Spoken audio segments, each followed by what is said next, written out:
कि बाई चिंता मत करो,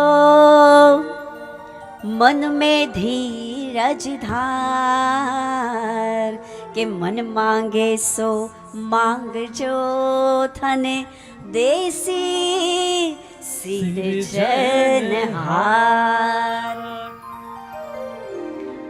हर मनुष्य के हृदय की कोई न कोई कामना, कोई न कोई इच्छा या कोई न कोई मनोरथ होता है। अलग अलग मनुष्य, अलग अलग मन, अलग अलग चित्त और अलग अलग मनोरथ। किसी के मन की कामना होती है कि वो धनवान हो जाए, कोई चाहता है वो संपत्तिवान हो जाए, कोई चाहता है वो जमींदार हो जाए, कोई चाहता है उसे सरकारी सत्ता मिल जाए, कोई चाहता है उसके पुत्र की गवर्नमेंट जॉब हो जाए, कोई चाहता है किसी अपनी कन्या का, बेटी का ऐसे स्थान पर विवाह हो जो बड़ा घर हो, उत्तम कुल हो, उत्तम परिवार हो।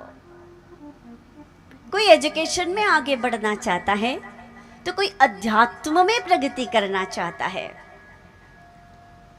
कोई भक्त बनना चाहता है तो कोई संसार के सारे समूचे भौतिकता को, सुख को पाना चाहता है। तो महाराज, ये जो भक्तराज नरसिंह का चरित्र है, शास्त्र कहता है कि नरसिंह भक्तराज हुए। और जब नरसिंह मेहता जी के इस पावन चरित्र को, यानी भक्तराज नरसिंह के चरित्र को लिखा गया, तब ये वचन दिया गया कि जो भी मनुष्य नरसिंह मेहता जी के इस भक्ति चरित्र को सुनता है, उसके मन की हर कामना, हर मनोरथ, हर इच्छा पूर्ण होती है। बाई चिंता मत करो, भक्तराज नरसिंह ने अपनी पुत्री से एक बार कहा था, और यही मूल मंत्र हो गया नानी बाई के मायरे का, कि बाई चिंता मत करो, मन में धीरज धार। हर मनुष्य को अपनी अपनी मनोकामना पूर्ति के लिए, अपने मन के सुख के लिए, अपने हृदय के संकल्प को पूर्ण करने के लिए परमात्मा से प्रीति करना पड़ता है। श्री हरि के चरणारविंद की भक्ति का आश्रय लेना पड़ता है। फिर वो इच्छा, वो कामना, वो संकल्प, वो मनोरथ चाहे कैसा भी हो, जैसा कि मैंने कहा, कोई अध्यात्म जगत में प्रगति करना चाहता है, तो कोई भौतिक संसार में उन्नति पाना चाहता है, तो कोई वेद शास्त्र की ओर, उपनिषदों की ओर, निर्गुण निराकार की ओर बढ़ना चाहता है। हर मनुष्य के हृदय का भाव अलग अलग होता है। इसलिए कहा कि मन मांगे जो मांग जो भी मन है वो परमात्मा से मांग लेना, कि मन मांगे जो मांग जो थने देसी सिरजनहार। वो अविनाशी परमात्मा जो नित्य भक्तों पर अहेतुक कृपा बरसाए रहते हैं, जो हर भक्त के हृदय के संतापों को, तापों को शांत करते रहते हैं, और जैसा भक्त चाहता है वैसा अपना दर्शन और अपनी कृपा देते रहते हैं। ऐसे अविनाशी परब्रह्म परमात्मा, वो सृजनहार, वो जगदीश्वर, वो जगन्नाथ भक्त के हृदय के हर भाव को पूर्ण करते हैं। जो मनुष्य चाहता है वो परमात्मा देते हैं।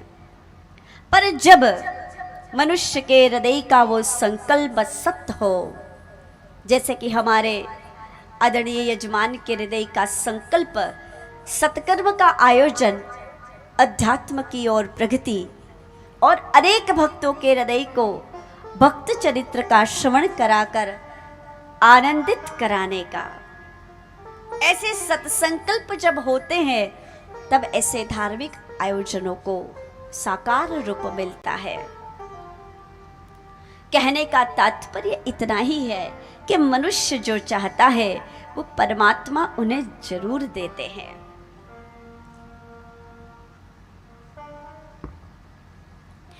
किसी ने कहा है बहुत अच्छी पंक्तियों के माध्यम से, हमारे बीच जो मंच संचालन करने पधारे हैं, जिनका मैं आदर करती हूँ, हम पिछले 10-12 वर्षों से इस यात्रा में एक साथ हैं, कथाएं चलती रहती हैं अलग अलग नगरों में, शहरों में, जिनका मैं आदर करती हूँ, वो बड़े हैं आदरणीय ओमपाल जी।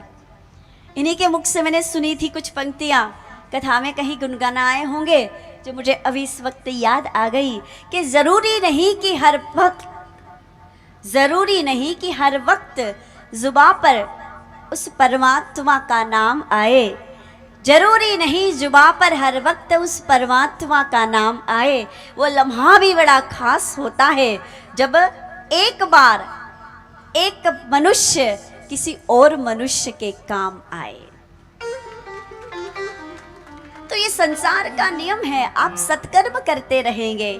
सत्कर्म देखो, कर्म 2 प्रकार के होते हैं। एक वो जो स्वयं के लिए किया जाता है, अपने कल्याण के लिए। एज एग्जाम्पल, आपने अनुष्ठान किया, आपने कोई कर्मकांड किया, आपने यज्ञ यागादि किया, या आपका नित्य नियम है कि आप विष्णु सहस्त्र नाम का पाठ जपते हो, या फिर आप गायत्री मंत्र का जाप करते हो, या फिर आप राम रक्षा स्तोत्र का पाठ करते हो, आप हनुमान चालीसा पढ़ते हो। ये जो नित्य कर्म आप करते हो, आपके लिए उसे कर्म कहा जाता है। और जब मनुष्य कर्म करता है तो उसका फल केवल उससे मिलता है।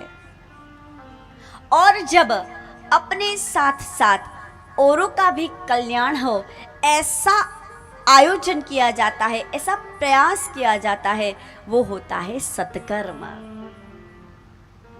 तो सत्कर्म कई प्रकार के होते हैं। किसी जरूरतमंद की आपने सेवा कर दी, किसी पढ़ने के लिए आतुर बालक को आपने सहयोग कर दिया, ये भी सत्कर्म है। आपने ऐसे धार्मिक अनुष्ठानों का आयोजन कर लिया, ये भी सत्कर्म है। और ऐसे आयोजनों में आपने एक आयोजनकर्ता का या एक भक्त का सहयोग कर दिया, ये भी सत्कर्म है। तो जो सत्कर्म होता है, वो सत्कर्म हमें परमात्मा की ओर ले जाता है।